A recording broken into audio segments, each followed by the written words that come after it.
Ladies and gentlemen, the President of the United States, accompanied by Ms. Ilana Simon. Hello, everybody. Have a seat. Have a seat. Everybody's looking so serious. I know. Loosen up a little bit, guys. Hi, my name is Ilana Simon. I'm 19 years old and currently studying computer science at Harvard. When I was 12 years old, I was diagnosed with a rare pediatric liver cancer called fibrolamellar hepatocellular carcinoma. Thanks to incredible technological advances, the help of scientists, and the fibrolamellar community, I was able to identify the change in the DNA that leads to this cancer. Rather than trying to broadly learn about all liver cancers, I just examined a small, well-defined patient group, which is what allowed for such a precise discovery. With this knowledge, we're now working on developing the first diagnostic tests and new treatments for fibrolamellar. Last year, at the White House Science Fair, I met the president and got to discuss my research with him. It was such an honor to meet him then, and so it is with great pleasure that I introduce the president to you today.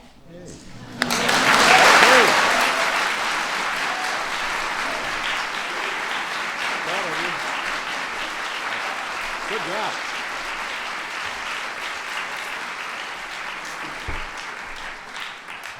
Well, thank you so much, Ilana, for that wonderful introduction. Let me just be clear. Well, when I was 19, I was not doing genetic testing.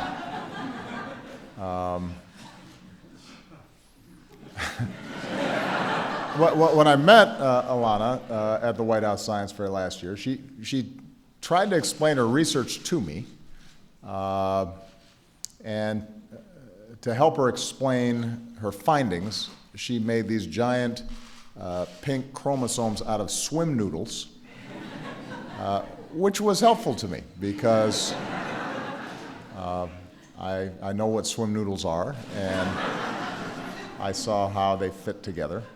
But I could not have been more impressed with Ilana, and she represents the incredible talent and energy and possibility of our young people. And so I'm so proud of her, and I'm so grateful that she introduced me here today. And she's doing great at Harvard from what I understand. So those of you who are interested in purchasing stock in her, I'm sure she has an agent of some sort that you can talk to. We've got some folks here who are doing outstanding work to keep Americans healthy. We have America's Health and Human Services Secretary, Sylvia Burwell. You can give her a round of applause.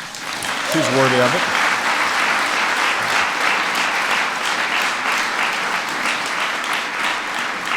We've got our Surgeon General, Vivek Murthy. Where's Vivek? Stand up, Vivek. Our new Surgeon General. We haven't had one in a while, so we're really happy to have him here. And he looks sharp in his uniform. We have Dr. Harold Varmus of the National Cancer Institute. Harold.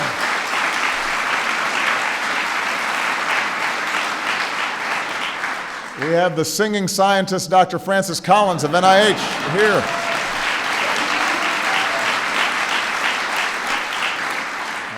And we have my science advisor, Dr. John Holdren, who does not sing.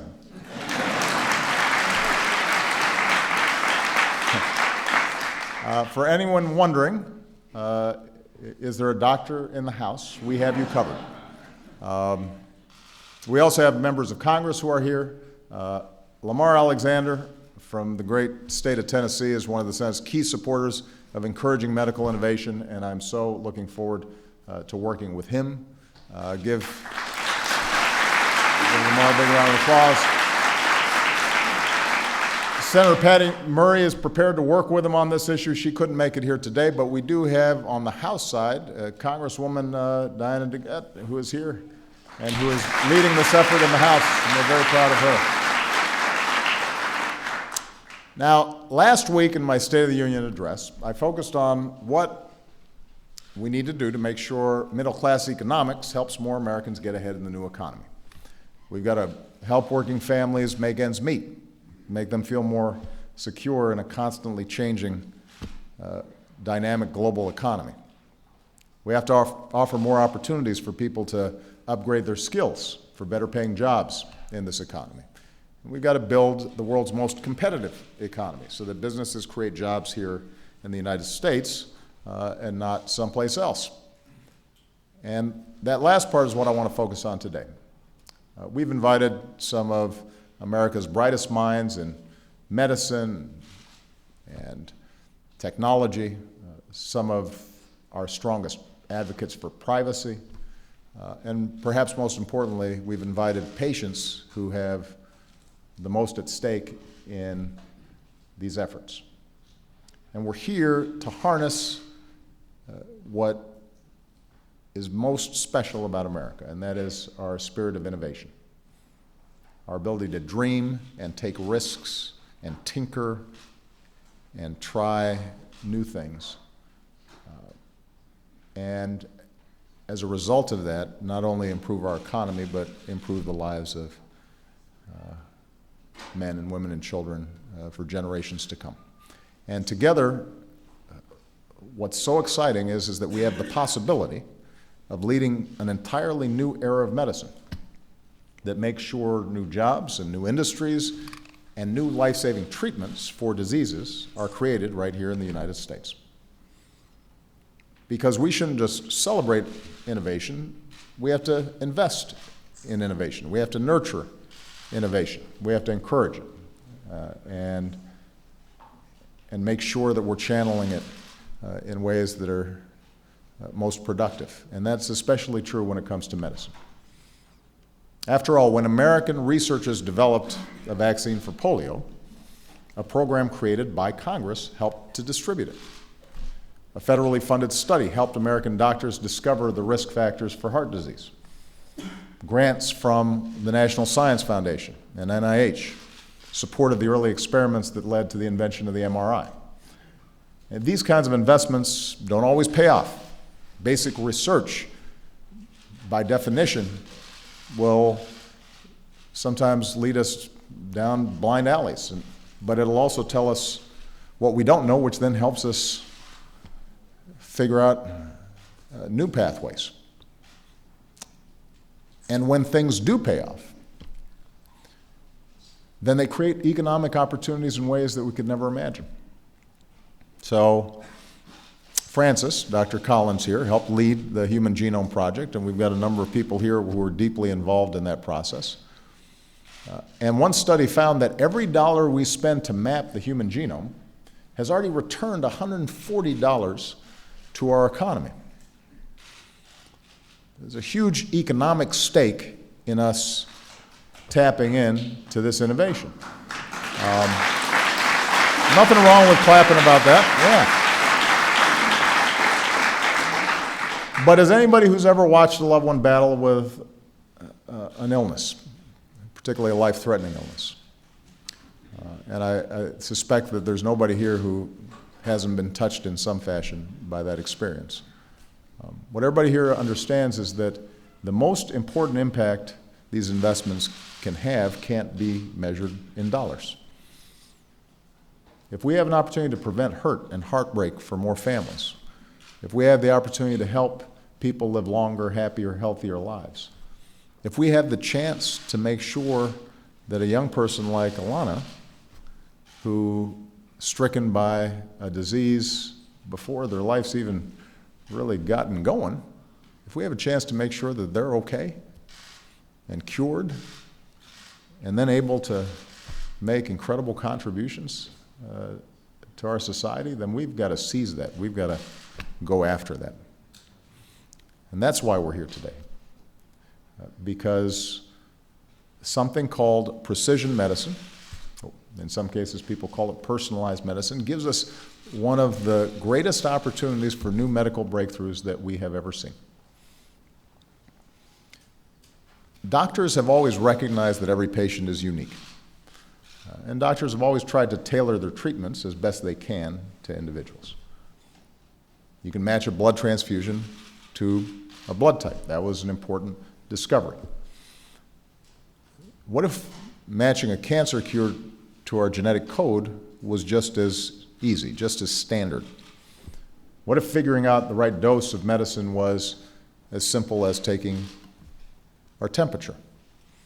And that's the promise of precision medicine, delivering the right treatments at the right time, every time, to the right person. And for a small but growing number of patients, that future is already here. 8 out of 10 people with one type of leukemia saw white blood cell counts return to normal with a new drug targeting a specific gene. Genetic testing for HIV patients helps doctors determine who will be helped by a new antiviral drug and who will experience harmful side effects. And advances in technology means these breakthroughs could be just the beginning. The year Dr. Collins helped sequence the first human genome, it cost about $100 million. And today it costs less than $2,000. Wearable electronics make it easier than ever to record vital signs from your blood sugar to your heart rate. Electronic medical records let doctors and researchers across the country collaborate more closely than ever before, and more powerful computers help us analyze data faster than ever before.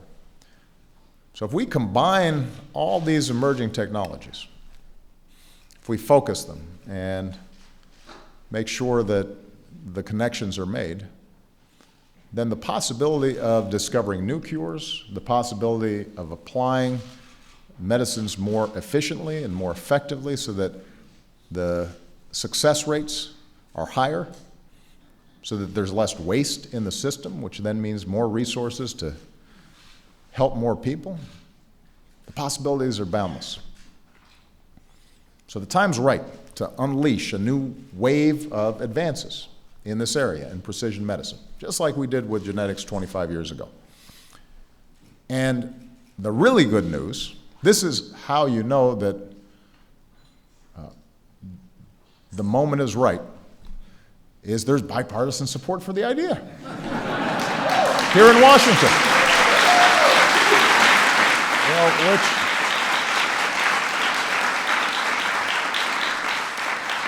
which makes me very happy. When I was a senator back in 2005, I worked with Republican Senator Richard Burr on a bill supporting precision medicine. Newly elected Republican Senator Bill Cassidy, who also happens to be a gastroenterologist, recently called precision medicine an incredible area of promise. And that's why the budget I sent this Congress on Monday will include a new precision medicine initiative that brings America closer to curing diseases like cancer and diabetes and gives all of us access potentially to the personalized information that we need to keep ourselves and our families healthier. So let me just outline the facets of this. First, we're going to work with the National Cancer Institute. We want to find the genetic factors that can lead to cancer. And we want to use that knowledge to develop new and more effective approaches to help people beat this disease. Second, we're going to work with the FDA to develop new approaches for evaluating next-generation genetic tests. The way we approve a new gene sequencing technology is going to be different than the way we approve a new pacemaker or prosthetic device. We need to make sure that our approach reflects the differences in technology. Third, we're going to work with the National Institutes of Health to create a research group of 1 million volunteers. And just like analyzing our DNA teaches us more about who we are than ever before, analyzing data from one of the largest research populations ever assembled will teach us more about the connections between us than ever before. And this new information will help doctors discover the causes and one day the cures of some of the most deadly diseases that we face. So if we have a big data set, a big pool of people that's varied, then that allows us to really map out not only the genome of one person, but now we can start seeing connections and patterns and correlations that helps us refine exactly what it is that we're trying to do with respect to treatment. And finally, we're going to make sure that protecting patient privacy is built into our efforts from day one.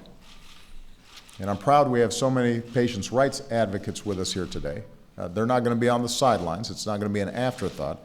They'll help us design this initiative from the ground up, making sure that we harness new technologies and opportunities in a responsible way. So the Precision Medicine Initiative we're launching today will lay the foundation for a new generation of life-saving discoveries. But in order for us to realize its potential, I'm asking more hospitals and researchers and privacy experts to join us in this effort. And I'm asking entrepreneurs and nonprofits to help us create tools that give patients the chance to get involved as well. Because we want every American ultimately to be able to securely access and analyze their own health data so that they can make the best decisions for themselves and for their families. And ultimately, this has the possibility of not only helping us find new cures, but it also helps us create a genuine health care system as opposed to just a disease care system. Part of what we want to do is to allow each of us to have sufficient information about our particular quirks that we can make better life decisions. And that ultimately is one of the most promising aspects about this, making sure that we've got a system that focuses on prevention and keeping healthy, not just on curing diseases after they happen. Medical breakthroughs take time, and this area of precision medicine will be no different. But the patients with us this morning are living proof that the dawn of a new era has arrived. If we start today and seize this moment and the focus and the energy and the resources that it demands, there is no telling how many lives we could change. And every single one of those lives matter. Bill Elder was one of Michelle's guests at the State of the Union last week. Where's Bill? Here he is. Stand up, Bill.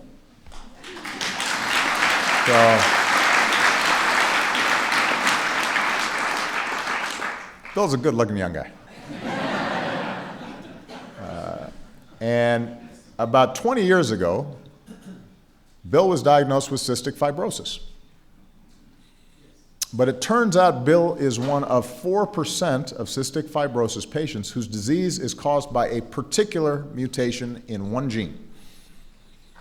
And a few years ago, the FDA fast-tracked a new drug specifically targeting that mutation. And one night in 2012, Bill tried it for the first time. And just a few hours later, he woke up knowing something was different. And finally, he realized what it was. He had never been able to breathe out of his nose before. Think about that. So Bill's now 27. When he was born, 27 was the median age of survival for a cystic fibrosis patient. Today, Bill is in his third year of medical school. And for the first time in my life, Bill said,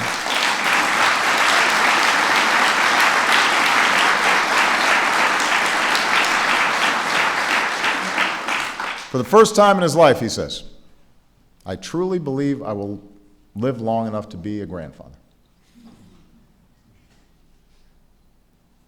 One day, Bill will be able to tell his grandchildren about how he used the miracle of his own life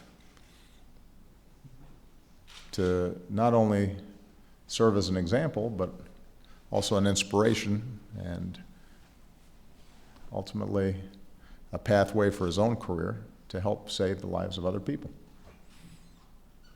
And that's the spirit of hope and resilience and community that's always carried America forward. We may disagree sometimes, especially here in Washington, but we do share a common vision for our future. We want an economy powered by the world's best innovations. the best ideas. We want a country that extends its promise of opportunity to everybody who's willing to work for it. We want to have a nation in which the accidents and circumstances of our birth aren't determining our fate. And that if we're born with a particular disease or a particular genetic makeup that makes us more vulnerable to something, that's not our destiny, that's not our fate, that we can remake it. That's who we are as Americans. And that's the power of scientific discovery. And we want Bill's generation and the generations that come after to inherit that most extraordinary gift that anybody can imagine, and that is not just a chance to live a long and happy and healthy life in this greatest country on earth, but also the chance to remake that world continuously in ways that provide great promise for future generations. So I'm very excited about this. I hope you are too. Thank you, everybody. God bless you. God bless the United States. Let's get to work. This, by the way, is DNA, for those of you who aren't familiar with it.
Inserir qualquer coisa.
She's